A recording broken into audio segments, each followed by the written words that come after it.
Yeah.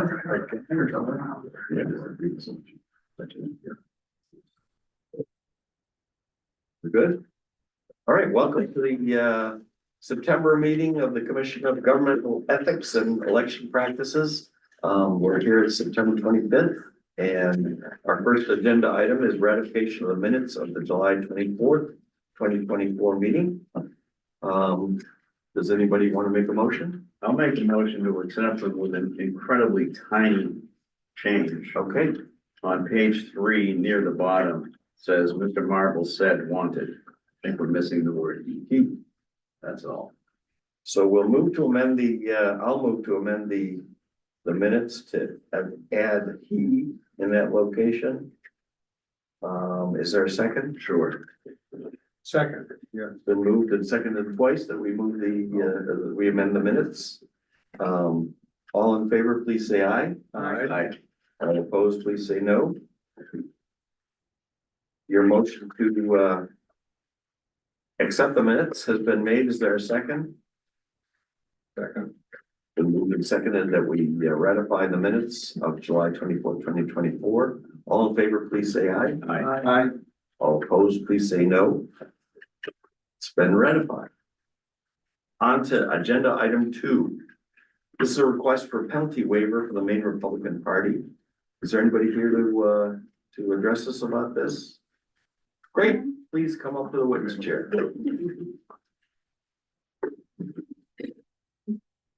Please introduce yourselves. I'm Tiffany Gilbert-Gasper. I am the new treasurer of the Maine Republican Party. Great, I'm Jason Savage. I'm the executive director. terrific. Republican Party. And what we usually do is we'll have Mr. Wayne give us a little background on the issue, and then you guys will have a chance to address us. And we'll make a decision. Mr. Wayne?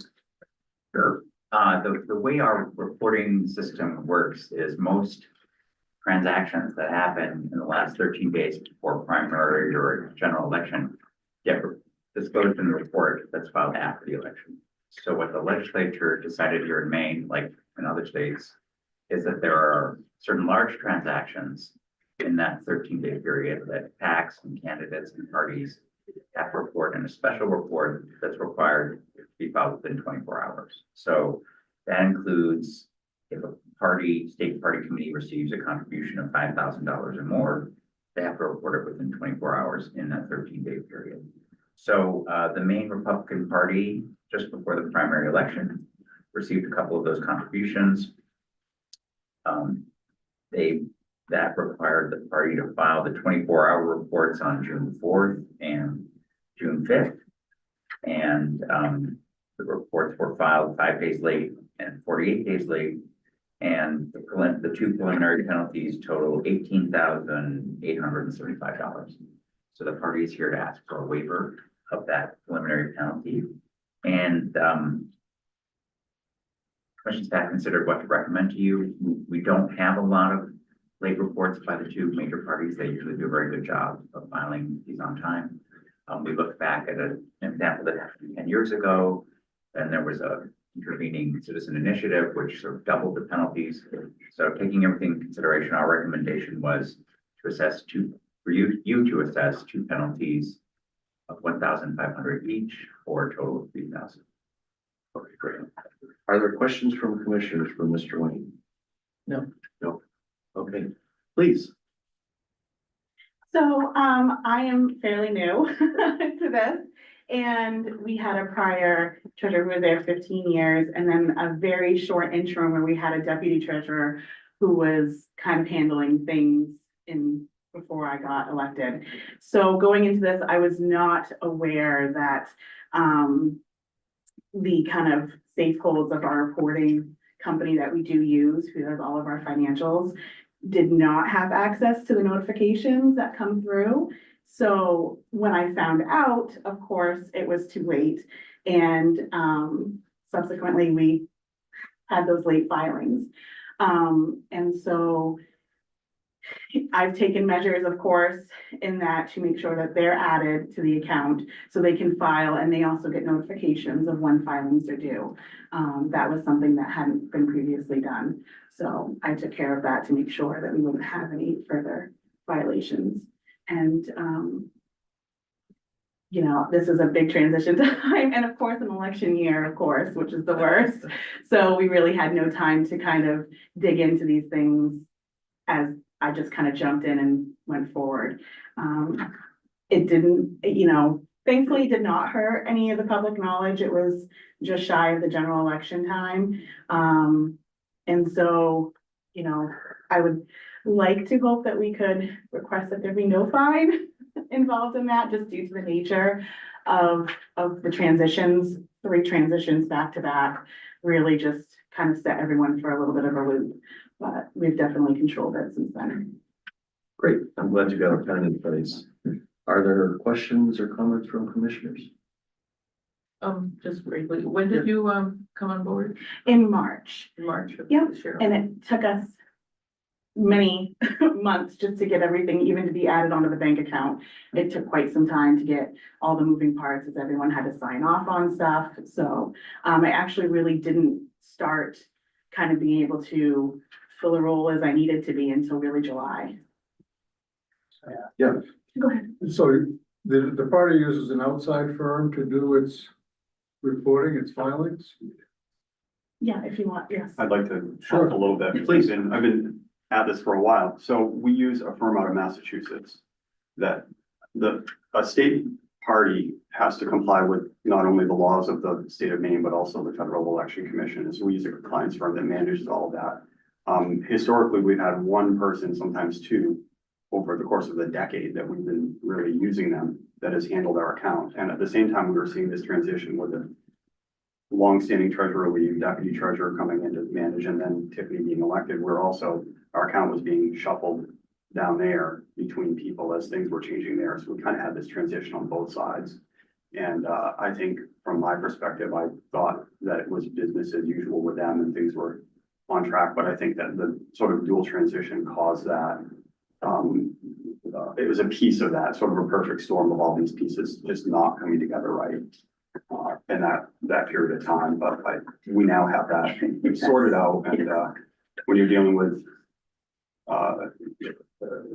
federal and state in a presidential year and an accounting firm that handles massive amounts of different candidates and party committees, and we get shuffled around a little bit, it can be hard. And under Ben Lombard, our previous treasurer, I think everybody here probably worked with Ben and knew him or he had such a mastery because he had the experience with it. But I think we're gonna get there again. It's just the transition's been rocky.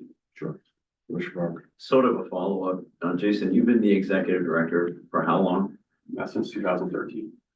Okay, so about 11 years. Yeah. Has the party had this kind of situation in the last decade before? To your knowledge?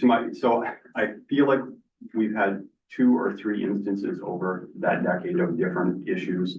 The one that is prominent in my mind is that we actually discovered our own violation. I think we self-reported it and said that we would pay the fine in 2020, and it wasn't a major thing. And maybe back in 2014, when I was relatively new, I think we had a situation where we thought something was an operating expense and we didn't report it properly because of that. There may have been a couple of other. You have company in those kinds of categories, just so you know. Yeah, I mean, and we're all just doing our best, but I think there have been a couple of instances like that. And the last one I remember was the one we self-reported. Thank you. Great. Any other questions from commissioners? Just, was there anything else that you wanted to say? Okay. Yeah. Great. I think the director's recommendation is entirely reasonable, and it doesn't sound like it was intentional or an attempt to hide the donation. I'll move that we reduce the fines to $1,500 per report for total penalty of $3,000. I'll second that. Is there discussion? Just an observation, if my math is right, the formula-driven preliminary penalty would have been almost 40% of the activity. Yeah. This brings it down to 6. Just to echo the reasonableness of what you're saying. Yeah. Okay, it's been moved and seconded that we assess or that we reduce the fines to $1,500 per report for any penalty of $3,000. All in favor, please say aye. Aye. All opposed, please say no. Okay, it's all set. Thank you. Thank you very much. Good luck in your, still doing. Thank you. Excellent. Yeah. Okay, let's move on to agenda item 3. That's the request for a penalty waiver from the Friends of Maine Hospital Act. Is there anybody here? Yeah, terrific. Please introduce yourself, sir. Good morning, Jeff Austin. I'm the lobbyist for the Maine Hospital Association and the treasurer for the PAC. Great, great. And you've seen an example of how we handle these, so we'll do it in the same manner. Mr. Wayne.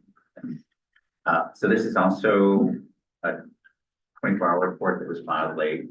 So in that 13-day period, PACs need to report any single expenditure of $1,000 or more within 24 hours. And on June 7th, the Friends of Maine Hospitals PAC made a $1,000 expenditure, which I think was the Maine Senate Republican PAC. It was some sort of sponsorship for a golf event. So it was $1,000. It just fell within that range at the very bottom of the 24-hour reporting requirement. The report was due on June 8th, but it wasn't filed until July 23rd. We sent a notice that the preliminary penalty was $900 and the PAC was requesting a waiver. Just wanted to mention a little bit of history. Previous commissioners 6 years ago, this was like 2018, took into consideration the fact that there had been a citizen initiative that sort of doubled penalties across the board, and they decided they needed to respond to that and take that into consideration. So for late reports by PACs, the decision at that time was that generally they would be $750 or more, but the commission would go less if there were some good reasons presented. So in this case, Mr. Austin draws attention in his letter to the fact that there was a staff accountant that this is first election season and he wasn't aware of the 24-hour reporting requirement and some other factors, and you can speak for the PAC. Our recommendation was, given all these considerations, we would recommend reducing the penalty to $500. Thank you, Mr. Wayne. Sure. Any questions from commissioners for Mr. Wayne? Yeah. Mr. Austin. Hi, good morning and thank you. I've been a registered lobbyist for 21 years. I don't know, and I've been the treasurer of this PAC for 14. I don't know that I've ever been before you. I know some of you, sort of know some of you, and so I appreciate you giving me a moment. We don't dispute any the fact finding by the staff. It was late. Our explanation is we had I had an assistant who had been with the association for 30 years and had done our filings, and I think relatively successfully. I think we may have had 1 or 2 penalties in the past that we paid and didn't challenge. And we did have staff turnover in 2023, which was a sleepy year for donations. And we talked about it at the beginning of this year that it would be different, and he just missed it. He feels bad, and so I feel bad. The $1,000 donation was, yes, it was a sponsorship for a golf foursome, so I don't even know how much the party nets out of a $1,000 donation, but I doubt it's much more than $500. And so we saw a $900 fine on top of a $500 probably net donation. I'm not sure the public is greatly disadvantaged or prejudiced by not knowing the hospital association sponsored a golf foursome that is Senate Republican. We're not asking for a complete waiver, whatever you think is appropriate. We appreciate the staff recommendation of a reduction.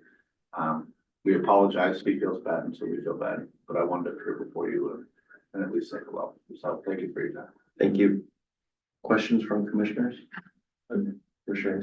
I just want to point, I think this is the second time since I've been here, since a golf tournament has caused one of these hearings. As I recall, another party once had purchased $500 of golf balls or something for one of these golf tournaments and paid the bill the wrong time, and it brought them here. So Yes. and I probably played in several of these tournaments over the years. But at any rate, I understand the mistake, but and I think that staff's proposal is appropriate.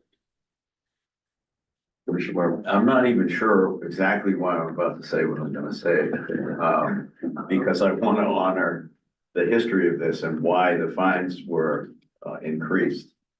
And I'm a little envious that people have someone else pick up the tab for their playing in a tournament, which is not something I frequently experience.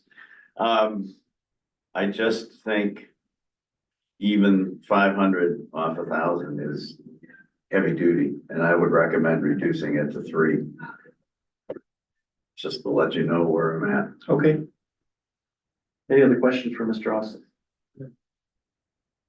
Thank you, sir. Appreciate it. All right, would somebody like to make a motion?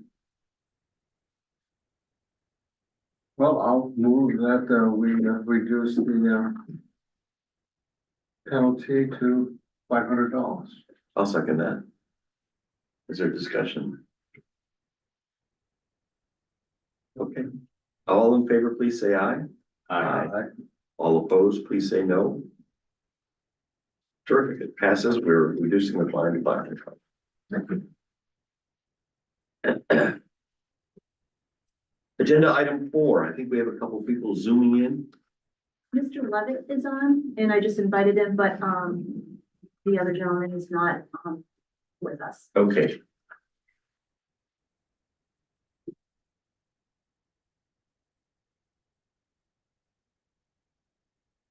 Is Mr. Levitt on? I invited him, Okay, he hasn't joined yet.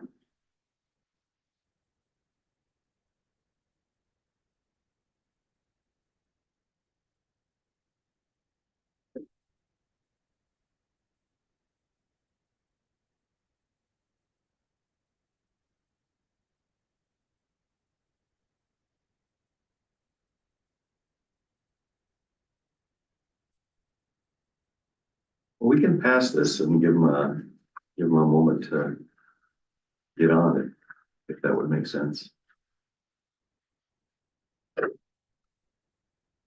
Oh, here it is. Mr. Levitt, Hey, good morning. Jeff Kowalski, I'm we the, can't hear you at all. how about now?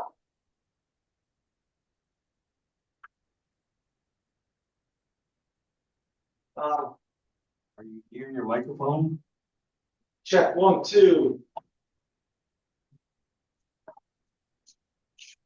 Can you hear me now?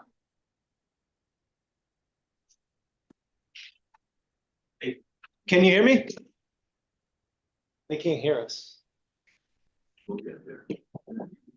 Oh, no. From the IT guy. Right. No, Let's treasurer. try the, on there. Yeah. Speak. No, the speaker thing. What, the volume? Yeah, yeah. No. Yeah, one, yeah. Yeah, I mean, I don't agree with anything. Where is it? Yellow. Yeah. Oh, good. Yeah, yeah. I'm gonna try to put my phone down. Okay.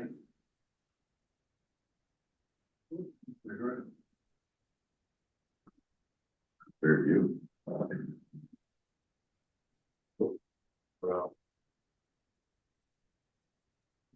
Try saying something, Mr. Levitt. Hello? Oh, Well done. I think we can hear you well now. Okay, oh, good, thank you. Just gonna yell, that's all. That's where I come in. You can hear us okay? Yeah, we hear you great. Okay, thank you. Thank you, sorry about that. Oh, that's okay. If you guys would introduce yourselves, we'll get this started. Well, I'm Jeff Kowalski. As I was saying, when you couldn't hear me, I'm the treasurer of the local 349 PAC. John Levitt, I'm the president of the local 349 PAC, a regional manager for Northern Illinois with the Capital. Terrific. Thank you for joining us. The way we usually handle these issues is I'll have the director give us a brief background about what's going on, And I'll then give you guys a chance to tell us your side of the story, and then we'll make a decision. Thank you. Mr. Wayne? Thanks. This is a PAC, the local 349 PAC fund is associated with a labor organization of carpenters. And they were required to file a regular report 42 days after the primary on July 22nd. And when they filed the report, it indicated that the PAC had not received any contributions and had not made any expenditures. Then the PAC evidently noticed an error around September 11th and filed an amended report indicating that in the July period, the PAC had actually received $1,369 in contributions. So the commission staff looked at the situation, and the way our statute works is a report is only considered timely filed if it's filed on time and it substantially conforms to the reporting requirements. So we deemed the report originally filed to be late by 50 days. So we sent the PAC a notice that the preliminary penalty was $1,369. And the PAC is asking for a waiver, and apparently the error had to do with an administrator in Portland not forwarding the right information to the person who's responsible for filing the report. Our recommendation is to reduce the penalty from $1,369 to $500. Terrific.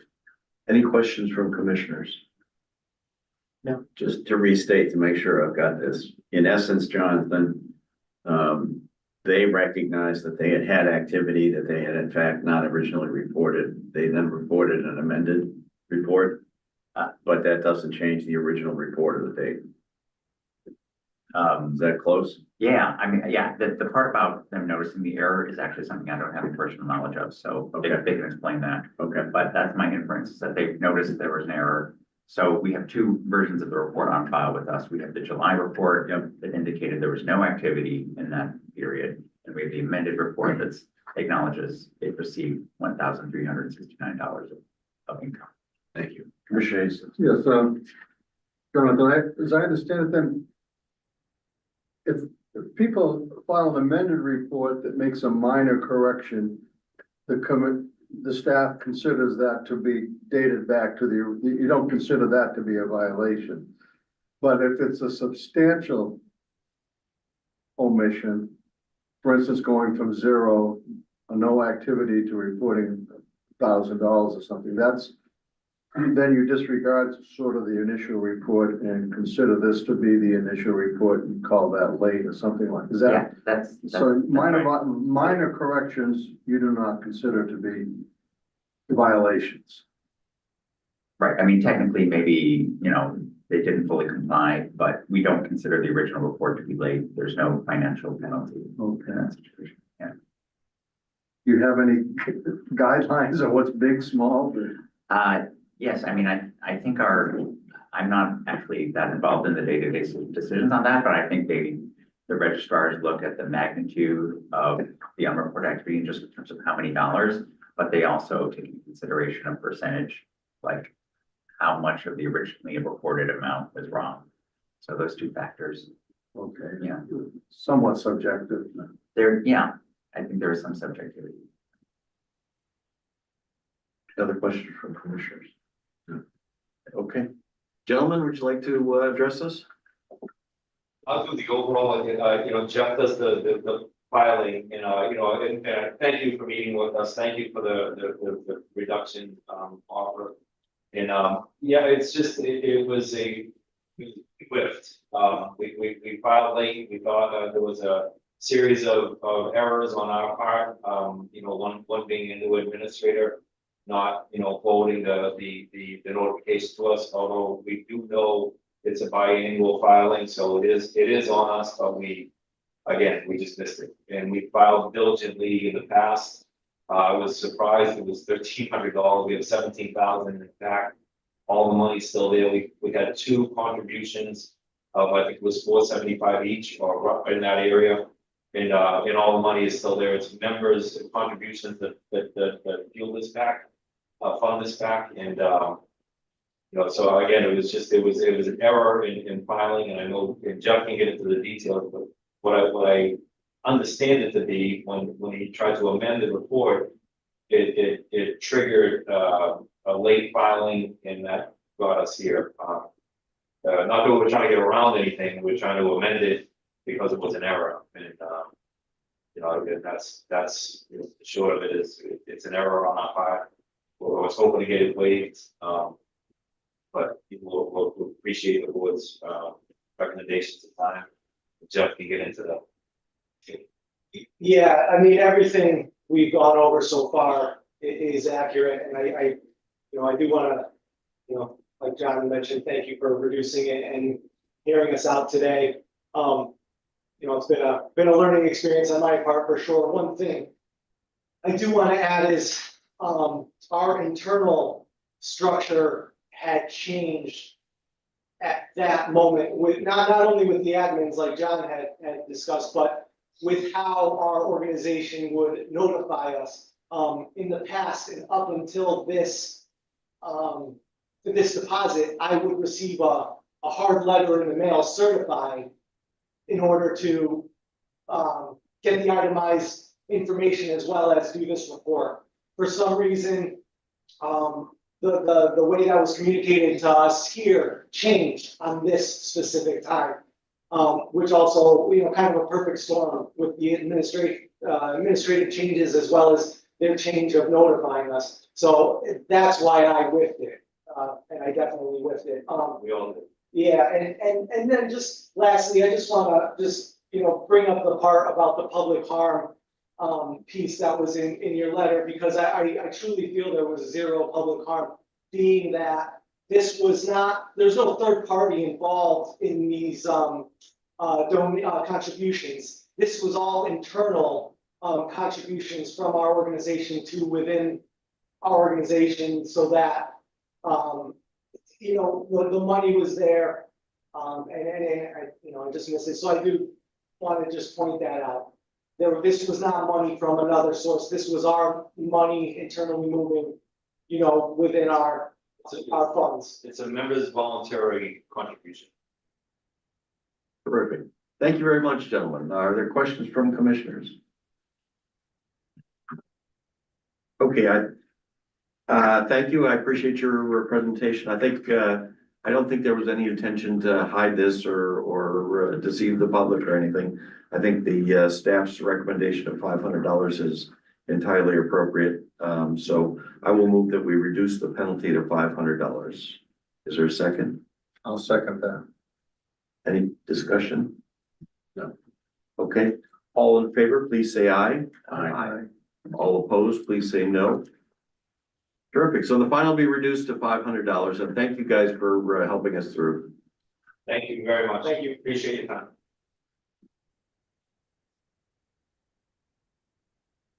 The next item is agenda item 5. It's a request for a penalty waiver from the Maine Labor Climate Pact. And do we have someone? Yes, we do.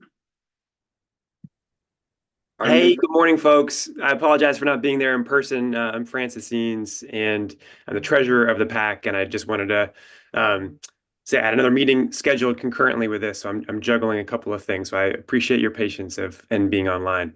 No problem. Yeah, go ahead. Sorry. We'll try to move right through it. What we usually do is I'll have Mr. Wayne give us a little background, then you'll have a chance to address us, and then we'll make a decision. Mr. Wayne. Sure. The Maine Labor Climate PAC is a relatively new PAC. It registered with us on July 30th.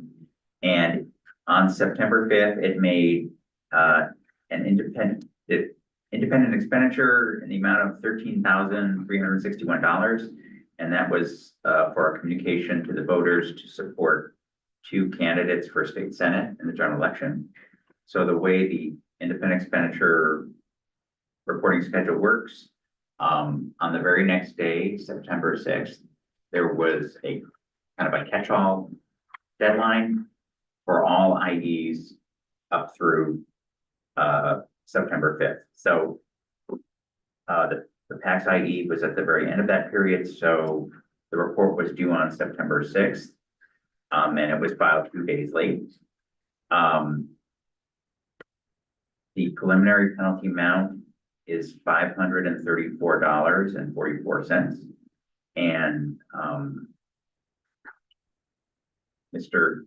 Eanes can speak, to the rationale for the waiver request, but it has something to do with relying on other people outside the PAC who are more experienced with the reporting schedule, and it resulted in a misunderstanding about when the report was due.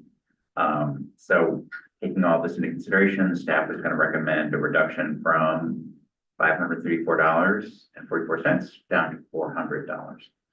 Sure. Are there questions from commissioners? Okay, Mr. Haynes. Thank you, and thanks again for the opportunity to speak. Yeah, I think this is a case of newness here, us trying to learn the system. And, I think I come before you with the recognition that lack of knowledge and newness is not an excuse for not following important public due process here. So I think taking full responsibility for we were late, that is without question, we don't contest the fact that we were out of compliance. I think what happened here was we started our PAC midway through the multi-month reporting period for the IE, and then conflated what we thought was a single report for the, what actually is for just general contributions and expenditures due at the end of, I guess, October 7th, but for the reporting period through September, and thought that the 48-hour reporting period, which kicked in on September 6th, also included IEs. And I think that crossed signal there of thinking that we actually had more time to file things because our IE happened before that 48-hour period was in fact a misunderstanding on our part. And so again, taking full responsibility here, can't say anything other than we messed up here, but the intention was not to withhold information or somehow make it seem like we were doing the wrong thing. So anyways, I do appreciate the staff's recommendation for reduction of the waiver, but would appreciate any questions or additional clarification we could provide from the committee, from the commission. Sure. I appreciate your stepping up to the plate and recognizing your mistake. And I don't think there was anything intentional about it. Sometimes the regulations can be pretty complex. So you should, I guess, be a little comforted by that. Any questions from commissioners? I have just one. Yes, please. I want to echo the chair's comments, first of all, but easy question. You missed the 6th, but got it in on the 8th or whatever. How did that happen? How did we get it in on the 8th? How did you catch the mistake that quickly? Were you notified? Did you then reply? Because I missed it in the narrative. No, I think it was just a general, like in general, I try and log every contribution to our PAC or everything, within 24 hours of it happening as a general practice. And I've got 2 young kids. I was home solo parenting on the weekend, and I just meant to do it Friday, to catch that normal 24-hour period, and just did not get to it because I was giving milk to a screaming 2-year-old. So yeah, again, no excuses there. It was just generally speaking, irrespective of deadlines, I try and just log everything and have it all set to go. And didn't even realize there was an IE report due until I went in to go log the expenditure on Sunday, and then up popped this notification saying your report is overdue. And I was like, oh, I need to file that report. So that's to be totally honest, that is what happened. Kind of like another yelling kid in a way. Anyway, you don't need any more of those. Thank you. Terrific. Thank you very much for your help, Mr. Haynes. Any other questions or comments? No. I think reducing the penalty to $400 is entirely reasonable. I'll make a motion that we do that. Is there a second? Second. Any discussion? All in favor, please say aye. Aye. All opposed, please say no. Sure. So we reduced the penalty to $400, and thank you for appearing today.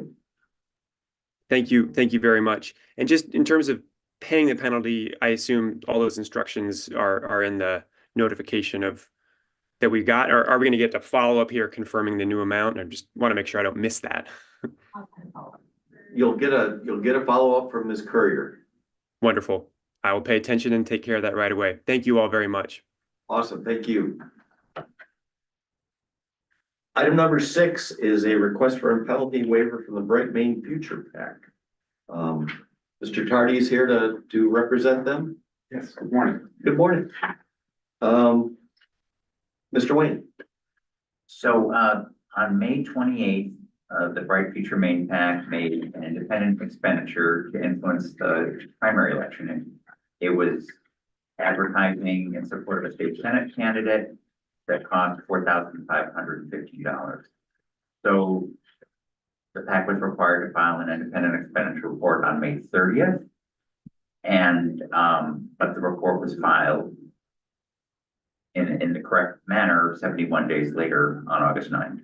And we received a request for a waiver from the treasurer, Eliza Woodcock, and in her letter, she explains that she, when entering the transaction in our electronic filing system, she mistakenly selected expenditures instead of independent expenditures. Those are two different transaction types. And our system is designed so that people want to know what kind of report is filed and they choose the right transaction type, but apparently an error was made here. So the commission staff is recommending a reduction of the $6,411 preliminary penalty down to $375, because our understanding of the facts is that Ms. Woodcock understood some sort of report had to be filed, but she misunderstood. She went about doing it, but she misunderstood how our electronic filing system works. Okay, great. Yeah. Are there questions from commissioners? No. Mr. Tardy, welcome. Thank you. Good morning, everybody. On behalf of the PAC, I'm hearing Senator Kime is on a plane, is unable to attend, unable to attend remotely. I appreciate the staff's recommendation. I have no pushback on it at all. Just my comment is, Mr. Chair alluded to the complexities. At some point, I would encourage the legislature to look at what's the difference between a 24-hour report notice to the public and a 48-hour report notice to the public. I mean, in this case, it's not relevant to this determination, but we do a good job talking about the public's interest, but a streamlined approach would make a lot of sense. And harking back to the days where it really did matter, because and under the clean elections, there were matching funds that were triggered. The legislature's never gone back in and right-sized the reporting deadlines. But that being said, I know that this PAC takes its reporting seriously. I've got great respect for the treasurer and her diligence. She's a very conscientious person. And I know that going forward that this will not be a mistake that's repeated. Sure. Thank you very much. Are there questions from commissioners? No. Okay, I will make a motion that we reduce the penalty to $375. I think the staff recommendation is reasonable. Is there a second? Second. Is there discussion? Okay, all in favor, please say aye. Aye. All opposed, please say no. All right, Thank you. thank you for coming to help us.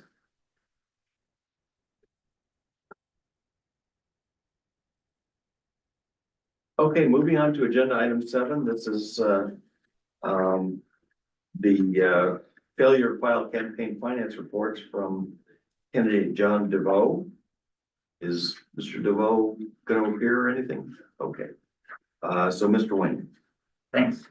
So Mr. DeVoe was a candidate for his party's nomination for state representative 4 years ago in 2020, and he didn't win his nomination. So at that time, he filed, I think, 3 reports with us in 2020. And his last report filed with us that year indicated that the campaign had a surplus of $1,316. So if a candidate's campaign after the election has a surplus of $100 or more, they have to file semi-annual reports every 6 months on January 15th or July 15th until they disclose how they spent that surplus. So Mr. DeVoe's routine was to file the reports or actually to ask our candidate registrar, Aaron Gordon, to file the reports on his behalf. He would explain there's been no activity and those reports would be filed.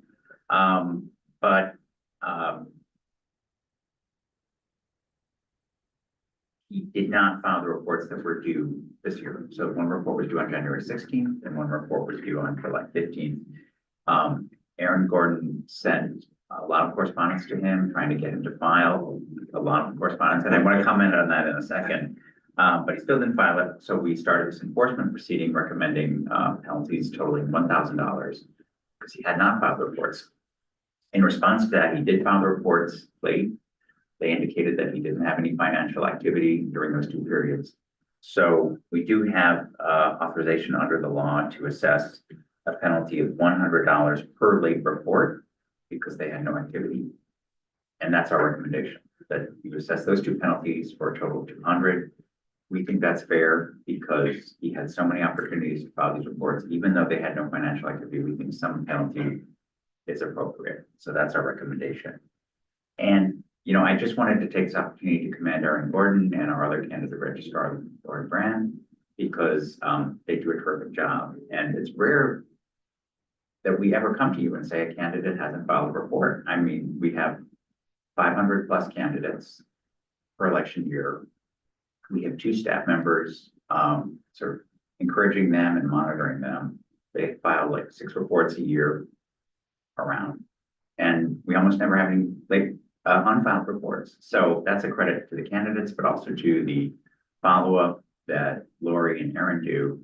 And their ethos is, let's get that report filed. Let's get the disclosure to the public. Let's not just be passive and let the penalties build up. That's contrary to how we conduct ourselves. And it's a lot of effort. So I just wanted to commend them and share that's how we go about doing these things. And I want to second that. I think you guys do an amazing job. It's the way you stay in touch with candidates and kind of help them through and prod them a little bit when they need some prodding. I think that's awesome. So thank you. Are there questions? Yes. I have several questions about this excess funds of a former candidate. One, what can they do with that money legitimately to divest themselves of it? And I understand you have a deadline, there's a statutory deadline that they must get rid of it by a certain date. And finally, can he use that money to pay the fine? I'm just turning to the right section of statute. I don't think we've run into many. This may be the first time we've ever had to deal with this. Yeah, well, I know they can donate it to another candidate or to a PAC or a committee. So that's really what. Are there any statutory guidelines on what Yes. they have to do with it? Yes, there are statutory guidelines. These are clean election funds, honestly. No, these are traditional. Yeah, funds. traditional funds. That's all Yeah, right. the clean election candidates actually have to return to us all their funds. Okay, Sort of zero out their campaign. okay. It's in the packet. This list here. It's Yeah. the packet. Yeah, it's in the packet. It's section 1017, subsection 8, and there's a list. No, I didn't read. no, that. This is way in the depths of the packet. Totally understandable. That was not. I didn't need it, David. There are 9 different, this applies after the election. If they have surplus funds, there are 1, 2, 3, 4, 7, 9 different uses they can put those funds to. They can return them to the contributors. They can make a gift to a party or to the state of Maine. They can keep it for a future campaign. They can transfer the surplus to other candidates. I know they can donate to a nonprofit, to a charitable or educational organization, things like that. So it is regulated. And they are required to dispose of the surplus within 4 years of the election. So we're going to be approaching the candidate again to say, you're really required to dispose of these funds by some date in November. And we'll be encouraging him to file his last campaign finance report at that time to disclose how he spent the surplus. Final question, can the funds be used to pay the fine? Well, normally our answer is yes, but as I review the statute, a candidate registered under section so-and-so shall dispose of a surplus exceeding $100 within 4 years of the election for which the contribution was received by, and then there are these 9 subsections. So I guess the inference I would make is maybe it's not allowed because That's it's not one of those the, yeah. allowed uses.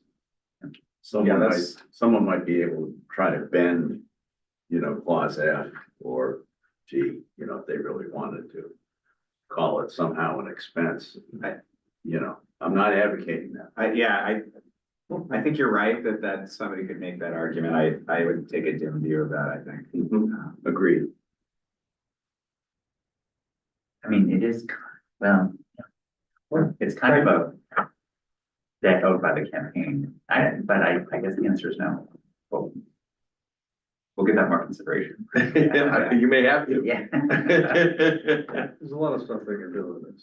Yeah, Bill, thank you. Yes, can I go back just for a moment, course. make a comment about staff performance, just that only if it's good, touched differently. And I want to be very careful that I don't unintentionally come across as heavy-handed or inappropriately telling supervision of staff what they should do. But I have a tiny bit of discomfort sometimes with how well-intended our staff gets supported. This is the second time, I think, in about 6 months, and I am dim on the other one, where we collectively have gotten into kind of a quagmire and expended a ton of time on a candidate, a person who clearly could be more compliant than they've been, and they've talked their way into having staff do some of their work for them. I think that it's fantastic in terms of phone calls and emails and everything else, encourage, remind, help, clarify, and everything else.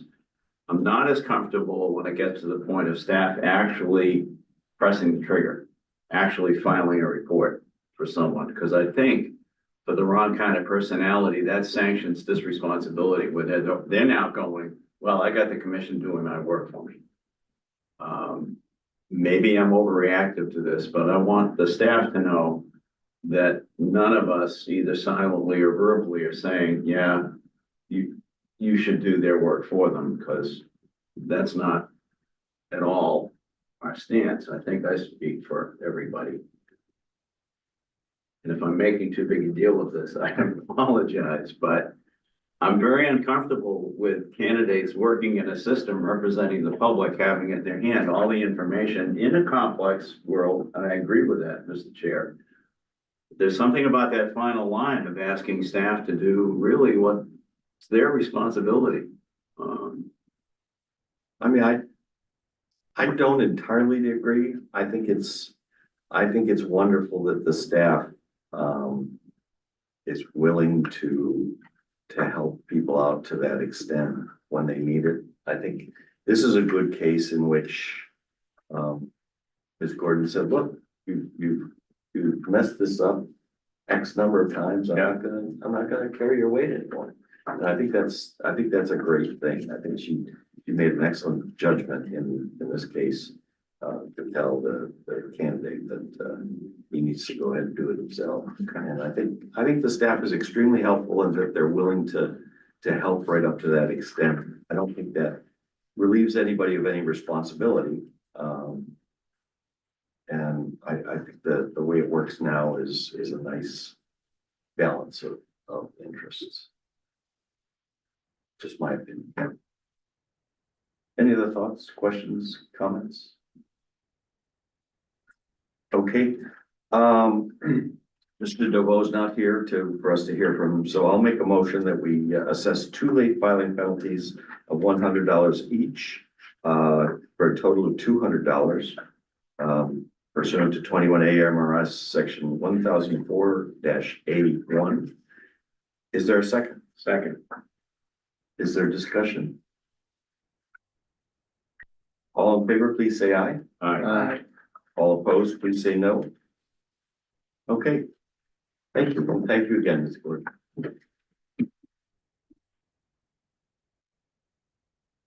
Okay, let's move on to agenda item 8. This is the investigation into the May 2024 referendum in St. George. Are you here for that, ma'am? Yes, I am. Please come up to the table. Thank you. Introduce yourself.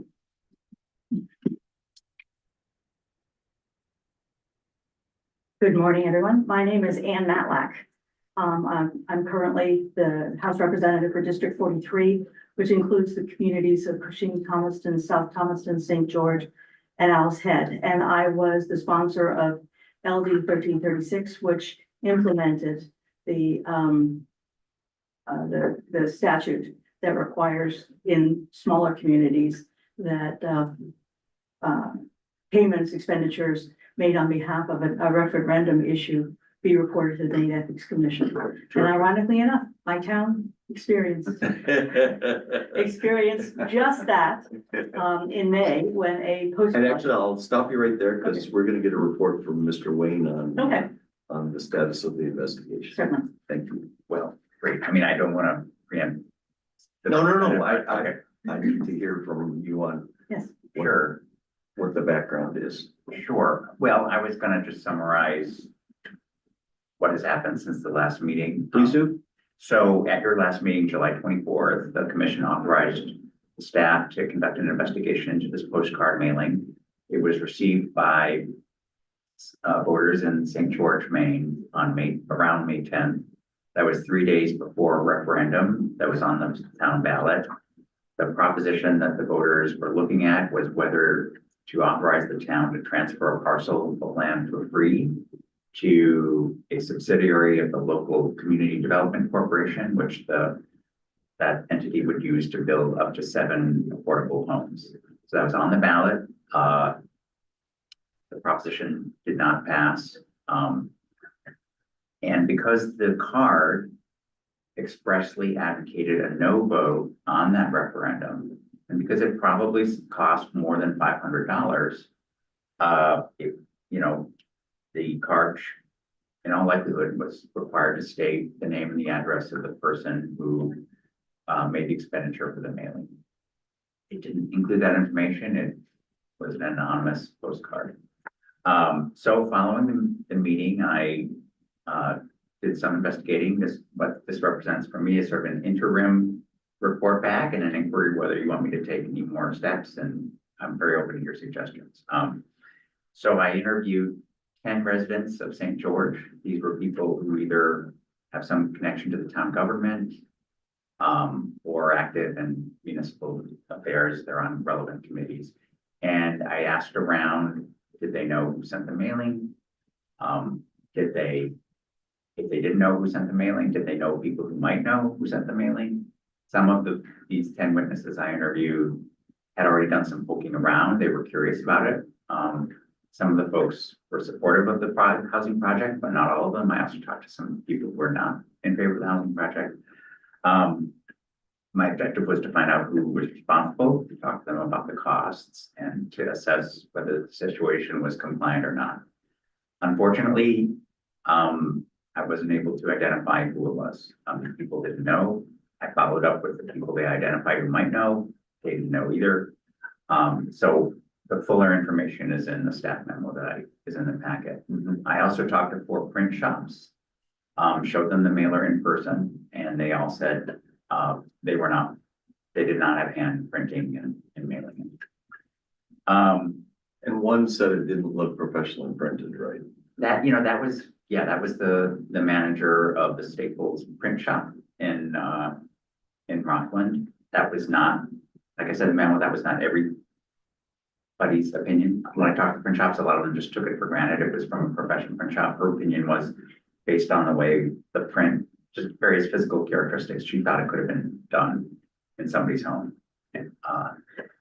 So I'm happy to take any more steps you would like to consider appropriate under the circumstances. One thing that I mentioned in the memo in the packet is that some of the witnesses I talked to did identify some people by name that they thought might be involved in the mailing. I received a total of 4 names. And I've given you a little bit more information in a 1-page confidential memo because I thought that was the appropriate way to convey that to you. These are folks who, a couple of the names of people were outspoken against the project at a public hearing that was organized for March 25th. And one of the individuals that had been active on Facebook. After the mailing went out, he took a picture of the card and he shared it with his, several of his friends on Facebook. That could indicate a connection to the mailing, that he was trying to sort of republicize it on Facebook. So at your last meeting, you expressed some hesitation about whether I should be following up with people based on the fact that they had expressed a political point of view at the public hearing or on social media. So I didn't take the step of contacting those people I could. And would welcome any guidance you have on that.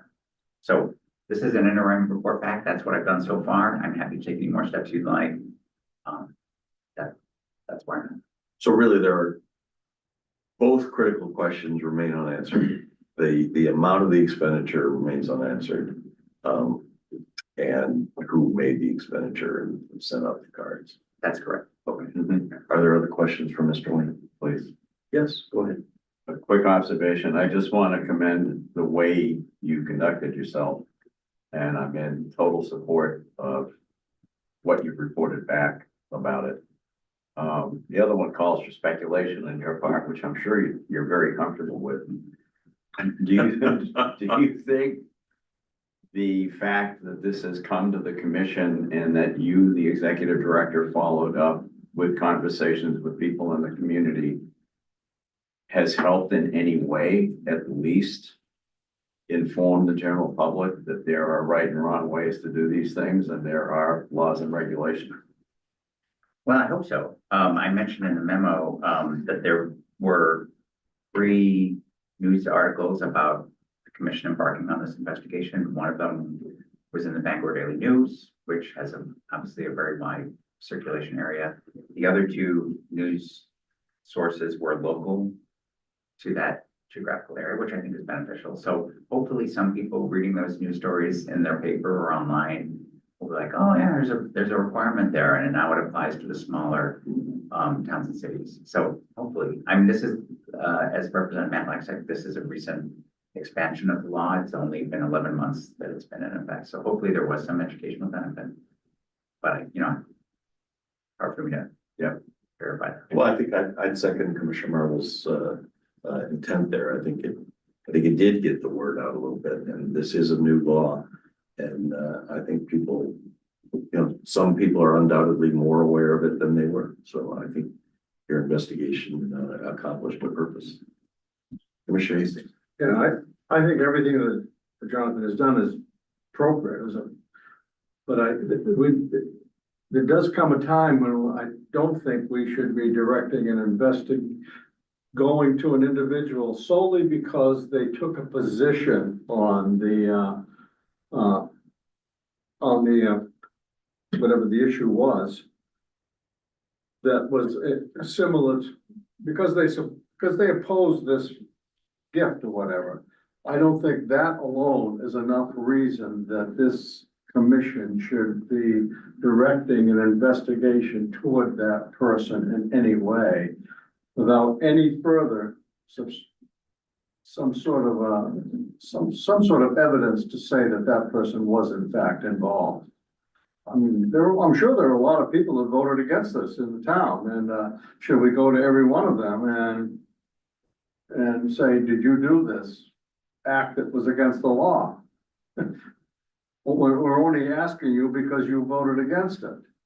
I think that's a line that we have to be careful not to cross. I think your investigation is entirely appropriate. You ask people involved in the government and print shops and things like that, but seeking that type of evidence.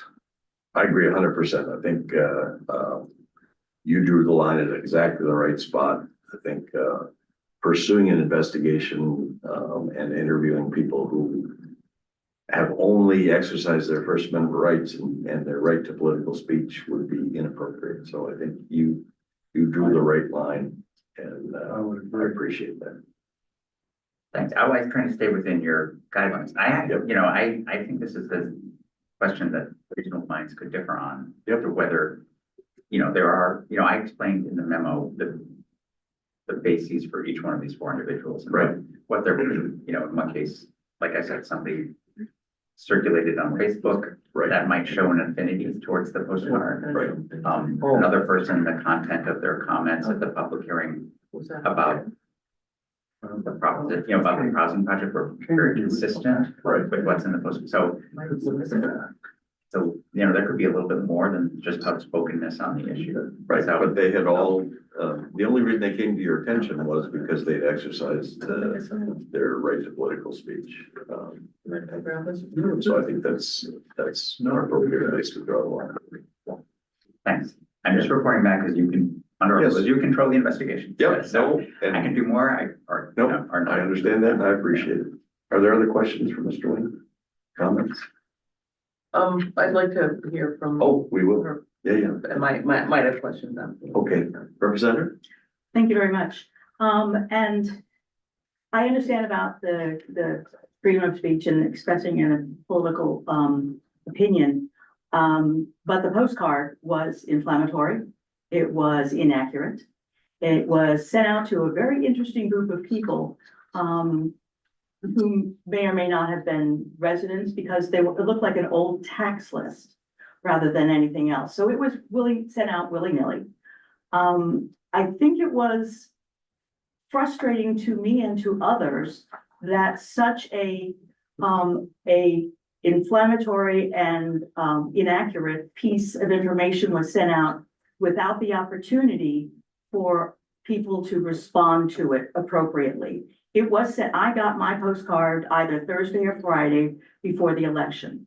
And that's not enough time. First of all, I don't know who sent it out. Nobody seems to know who sent it out. And it's frustrating to a lot of people. Now, there may be people who say, well, I'm glad I learned about this and I voted no. But do you know why this was sent out to you? Do you know the reasoning behind the postcard? What the purpose was for this postcard? And you're not going to find it on the postcard itself, and you're not going to find it because you can't talk to the person who sent it out. So that's my frustration with it. Secondly, because this is a new law, I am very glad that it's having as much of a public view as it is. When Senator Rick Bennett and I put it in, it was our intention to avoid something like this, but also to avoid what he experienced in his area of Oxford County, where municipal broadband was on the agenda, and there were deep-pocketed corporations, companies that were opposed to it, that were sending out informational mailers that did not tell you who they came from. And that's totally inappropriate also. This was before the bill. So now hopefully they will put on their signs or their postcards or their mailers who it is that is spending money on these issues. In Thomaston, one of my other towns, this was also a problem a couple of years ago before the bill, where the Thomaston Green was coming up for a vote as to whether it should stay forever green or whether it should be used in a wide variety of public interest. And there was one group of people who spent quite a bit of money on professional signs and professional mailers and did not allow anybody to know who they were. So it was speculation. But they spent a lot of money on doing this. And then another group was opposed to this and they still had time. So they put out signs and sent out mailers, but they put down who was paying for it and where they could be reached.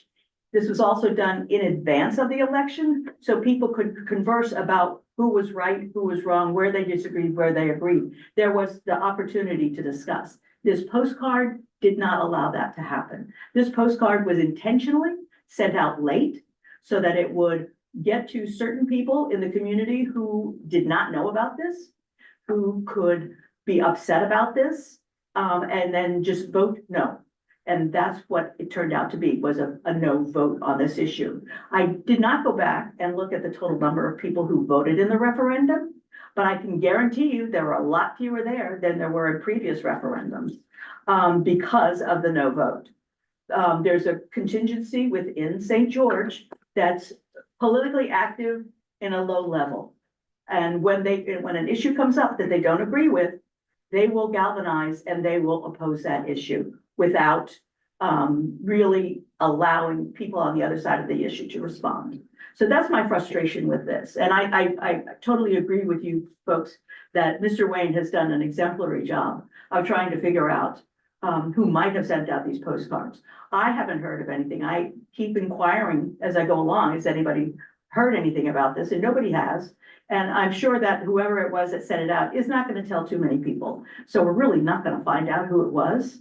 But I would like for this to be out in the public so that other small towns are not, do not find themselves subject to something like this, whether it's a big company spending lots of money to influence a vote, whether it's a small group of people stirring the pot to make sure that the issue that they don't agree with doesn't come to fruition. I think that having this transparency at the local level is very, very important. And I'm hopeful that going forward, that more communities like Booth Bay and other communities that have availed themselves of this will ensure that the members of the public know who's spending money or who's trying to influence an anonymous via an anonymous postcard, an issue that's before the town. Thank you. Thank you. Thank you very much. Are there questions for the representative? Do you have any strong opinion upon whether it would be appropriate for the commission to staff to continue investigating and talking to people? Does that seem? On the one hand, it means they got away with something. They put one over on us. They know that they wrote the postcard and they know that they subverted the vote on this. It was a public effort to create housing in my community, which is a high income level. Well, I shouldn't say that. We have a lot of summer residents there. So our property values are pretty high and housing is really a problem. And this was an effort to create some community housing, 7 residences where people would own them. And this would go through a nonprofit. And I think that this was some of the things that were said at the various public hearings were wrong. And I think that this postcard played on most of the wrong theories. So I'm really sad about that. But I don't think that looking for somebody to have spent a whole $500 on a postcard when we know that it's a moot point at this time where the vote was cast. The nonprofit has moved on to a different parcel of land where they are much more confident that they can build property. One of the issues with the old piece of property was it had a lot of marshland. So they weren't sure how much property they were going to need. They know they have this property now, so they're going to move forward with building housing in St. George. So I'm of two minds. Yes, I would like to know and hold up to public view the person who decided it was their right to influence a vote against something that was going to benefit the public. And on the other hand, I don't want Mr. Wayne to spin his wheels anymore, because I'm pretty sure that most people aren't going to tell you who, if they haven't told you yet. And if we haven't heard yet, then probably we won't know. Should I ever learn, I will definitely let you know. Thank you. You're welcome. Any other questions, comments? Just to say that I appreciate Commissioner Hastings' comments on the inappropriateness of conducting further investigation aimed at folks simply because of political opinions that they may have expressed in public or taken other action on. I'm hoping that the investigation itself has at least notified certain members of the public who have a memory. Yeah. One question, this referendum that forms the basis of this, did it coincide with an election cycle, or was it just? It was at our town meeting in May. It was the ballot referendum is on a Monday, and then the town meeting is on a Tuesday, and this was on a Monday. So you went into town office and you filled out the ballot. So I'm just wondering, town meetings generally take place in the spring. May. Well, and I live in a town where we had them very recently, and in any event, if some sort of public education effort, might be made by the commission in the early spring, or just to remind the public that it's not appropriate to engage in this sort of thing. Right. I don't know. Also, I might be interested in talking with Maine Municipal Association so that that's part of their endeavors, along with the Maine League of Women Voters, because it was at their request that I sponsored this bill. That's a good thought. Those are both good thoughts. Yeah. So just Yes. a lesson in how to make the public aware, Right. Yeah, the public looking at cards like this going, hey, who put this out? This is not right, Yeah. that's done in this manner, would probably be the lesson that could come out of this. I hope so. Great. Thank you. I did also want to say that I'm extremely impressed with the investigation and, thank you and, you know.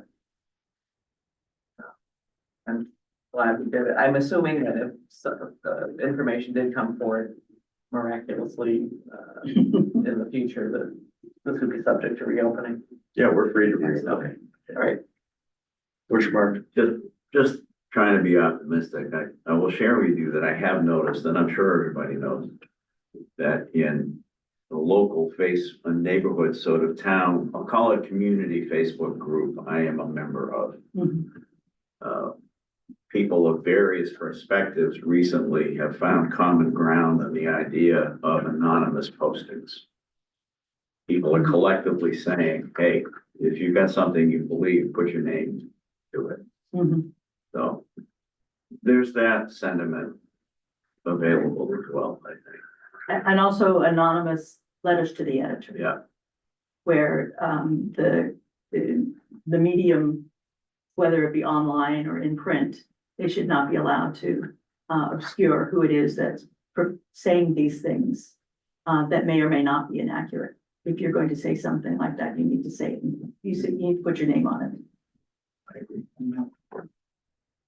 Thank you, everyone. I think the investigation did accomplish our purpose by making it more publicly known that this statute exists and that people in towns smaller than 15,000 have an obligation if they're going to spend more than $500 on a campaign material, that they have an obligation to label it as such. And the investigation, I think, has exhausted the possibilities that are out there, and so I'll move that we take no further action on this item. Is there a second? Second. Is there discussion? All in favor, please say aye. Aye. All opposed, please say no. Okay, terrific. And thank you, Representative, for helping us out. Thank you very much for having me. And I think that brings us to the conclusion of our business today. Is there other business that needs to come before the commission? Take it if you want. I followed all of that. Yes. Yeah, I just wanted to let the commissioners know that, in the oral argument on question 2 in the First Circuit will happen on Wednesday, October 9th. You can listen on audio if you'd like. How exciting. Yes. October 9th? October 9th, yeah. Is there a specific time? There's not. It starts at 9:30, but there's gonna be a list and I don't know where we're gonna be on the list. Is this was on summary? This is, on appealing the entry of a preliminary injunction. And are you doing the? I'm doing it. Wow. So it will be well done. Yeah. I hope so. All right, would anybody like to make the motion that never fails? Oh, I moved to adjourn. Is there a second? I'll say.